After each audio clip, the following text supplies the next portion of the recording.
నమస్తే మేడం. నమస్తే అండి.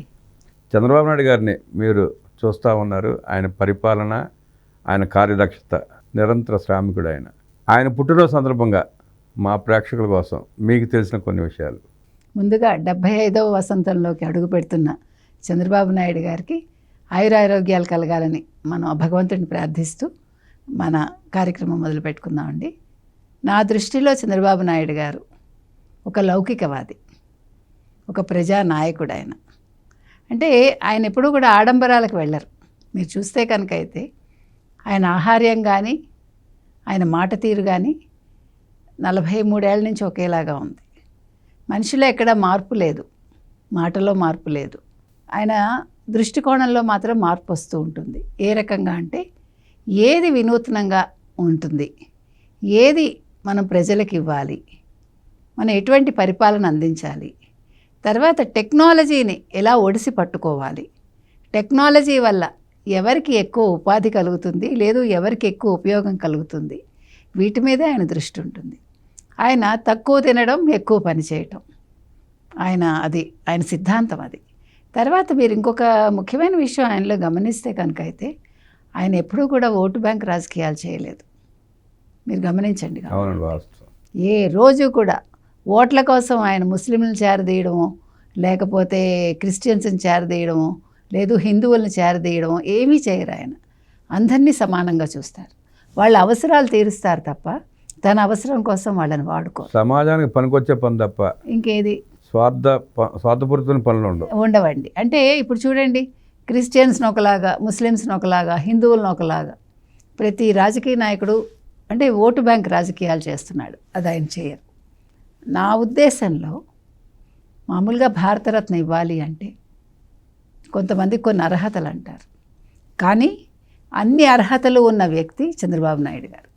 తప్పకుండా నారా చంద్రబాబు నాయుడు గారికి కనీసం ఈ పుట్టినరోజుతో మొదలయ్యి వచ్చే జన్మదినానికైనా ఈ కేంద్ర ప్రభుత్వం కానుకగా ఆయనకి భారతరత్న ఇవ్వాలని మాత్రం నేను ఖచ్చితంగా అడుగుతున్నానండి. ఎందుకంటే హీ డిజర్వ్స్ దట్. అన్ని రకాలుగా, అంటే ఒక ఆర్థికవేత్తగా, ఆయన ఒక CEO. మీకు ఎన్ని కష్టకాలాల్లో మీకు గుర్తుండే ఉంటుంది, ఎన్టీ రామారావు గారిని వెన్నుపోటు పడిచినప్పుడు ఆ రోజు కూడా ఉండి ఆయనకి అండగా నిల్చున్నది చంద్రబాబు నాయుడు గారు. ఈ విషయం ఎంతమంది మాట్లాడతారండి? చంద్రబాబు నాయుడిని వెన్నుపోటుదారుడు అంటారండి, బుద్ధి లేకుండా. ఆయన వెన్నుపోటుదారుడండి. ఈరోజు హైదరాబాద్ ఇలా ఉంది అంటే, ఈరోజు ఇలా IT హబ్గా మారిందంటే ఆ రోజు ఆయన ముఖ్యమంత్రి కావడం వల్లే. ఆ రోజు లక్ష్మీపార్వతి ముఖ్యమంత్రి అయ్యి ఉంటే ఈరోజు రాష్ట్రం అధోగతికి వెళ్ళుండే. ఆ ఊహ కూడా అసహ్యంగా ఉంది. మనం వినటానికి అసహ్యంగా ఉంది, దాన్ని ఊహించుకోవటానికి కూడా మనస్కరించడంలా. కాబట్టి అసలు వెన్నుపోటు అనే పదం ఆయన డిక్షనరీలో లేదండి. ఆయన మామగారిని వెన్నుపోటు పడిచినప్పుడు ఈయన పక్క నుండి ఆయన్ని మళ్ళా ముఖ్యమంత్రిని చేశారు. అప్పుడు ఆయన అప్పుడే రాజకీయం చేయొచ్చుగా. కాబట్టి చంద్రబాబు నాయుడు గారు నానే ముందు ఎవరైనా ఆలోచించుకోవాలండి. ఆయన ఎప్పుడూ కూడా ఇప్పుడు కూడా ఆయనకు అవసరం లేదు కదా రాజకీయాలు. అందరూ నీ పని అయిపోయింది. ఎంత హేళన చేశారు వీళ్ళందరూ, ఈ వైసీపీ వాళ్ళందరూ. ఎంతమంది ఎన్ని రకాలుగా చేసినా ఆయన మొక్కవోని ధైర్యంతో ఆయన ముందుకెళ్ళారండి. మళ్ళీ 4వ సారి ముఖ్యమంత్రి అయ్యారు. కేంద్రంలో ఆయన చక్రం ప్రతిసారి తిప్పుతూనే ఉన్నారు. ఎప్పుడు అక్కడ వాళ్ళకి క్రైసిస్ వచ్చినా చంద్రబాబు నాయుడు గారినే పిలుస్తారు. ప్రధానమంత్రి అభ్యర్థిగా ఆయన పేరు వచ్చినప్పుడు కూడా నాకు అక్కర్లేదు, నేను మీకు సలహాలు ఇస్తా, ఎప్పుడూ నేను మీ వెన్నంటే ఉంటా, కానీ నాకు నా ఆంధ్రప్రదేశ్ ముఖ్యం, నాకు నా ఆంధ్రప్రదేశ్ ప్రజలు ముఖ్యం అని ఆయన ఒకే మాట మీద ఉన్నారండి. ఈరోజు కూడా మీరు గమనిస్తే ఏ ముఖ్యమంత్రి ప్రజల దగ్గరికి వెళ్ళి నీకేం కావాలి అని అడుగుతున్నారు చెప్పండి? నువ్వు ఆర్థికంగా ఉన్నత స్థితికి వెళ్ళాలి, నువ్వు ఇలా ఉండిపోకూడదు. ఇది అసలు సిసలైన ప్రజాస్వామ్య నాయకుడు అంటే ప్రజలకు ఏం కావాలో తెలుసుకుని వాళ్ళని పేదరికం నుంచి ఉన్నత స్థితికి తీసుకెళ్లాలని కోరుకుంటున్న ఒక రాజకీయ నాయకుడు ఆయనండి. ఇక్కడ రాజకీయాలకు అతీతంగా పనిచేసే నాయకుడు చంద్రబాబు నాయుడు గారు చెప్పాలంటే.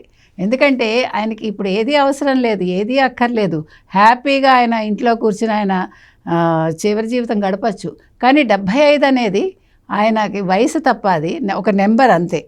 కానీ ఆయన వీళ్ళందరికంటే 40 ఏళ్ల యువకుల కంటే కూడా ఆయన చాలా యాక్టివ్గా ఉన్నారు. వైసీపీ వాళ్ళు ఎవరైతే వెక్కిరించారో వాళ్ళందరూ సిగ్గుపడేలాగా ఆయన ఇవాళ పని చేస్తున్నారు, పని చేసి చూపిస్తున్నారు.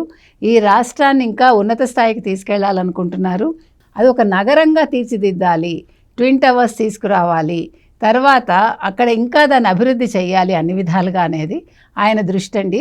అంటే 2047 అని ఆయన ఏదైతే అన్నారో విజన్ 2047, దానికోసం ఇప్పటి నుంచి బీజాలు వేస్తున్నారు.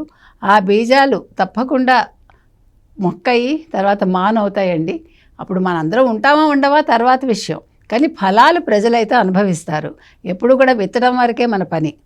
ఆ విషయంలో మాత్రం చంద్రబాబు నాయుడు గారు ఎప్పుడూ ఒకేలా ఉన్నారు. కాబట్టి ఇవాళ హైదరాబాద్ని మించి అమరావతిని చెయ్యాలన్నది ఆయన దృష్టికోణం. ఆ విధంగా ఆయన పనిచేస్తున్నారండి. కాబట్టి పార్టీని 43 సంవత్సరాలు నిరంతరాయంగా ఒకే రకంగా ఆయన పార్టీని ముందుకు నడిపిస్తూ వచ్చారు. ఆ క్రమశిక్షణ ఇప్పటికి కూడా తప్పట్లా. ఇన్ని ఎదురు దెబ్బలు తిన్నా, ఇన్ని మాటలు పడ్డా కూడా ఆ నిబద్ధత ఆయన వదులుకోవట్లేదు. మీరు గమనిస్తే కనుక అయితే నిజంగా ఆయన నిబద్ధత వదులుకుని ఉంటే ఎన్నో అరెస్టులు జరిగుండే వచ్చిన రోజే.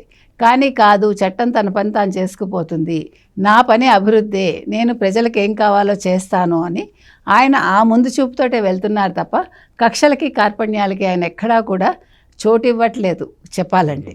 కాబట్టి ఇతనండి అసలైన నాయకుడు అంటే నారా చంద్రబాబు నాయుడు నా దృష్టిలో. తప్పకుండా మరొక్కసారి ఆయనకి భారతరత్న రావాలని కోరుకుంటూ సెలవు. 2020 అని చెప్పి ఆనాడు చెప్పి సైబరాబాద్ని సృష్టించి అందరికీ చూపించిన వ్యక్తి ఆయన. అలాగే 2047కి మీరు అన్నట్టు మనం లేకపోయినా ఇవాళ పుట్టిన పిల్లలు రేపు ఇంకో 10 సంవత్సరాల తర్వాత పుట్టిన పిల్లలు చూస్తారు, అనుభవిస్తారు. వాళ్ళే రేపు ఆయన్ని కీర్తించుకునే పరిస్థితి ఉంటుంది. అనేక అద్భుత విషయాలు మా ప్రేక్షకులకు తెలియజేసిన మీకు ధన్యవాదాలు తెలియజేస్తూ నమస్కారం.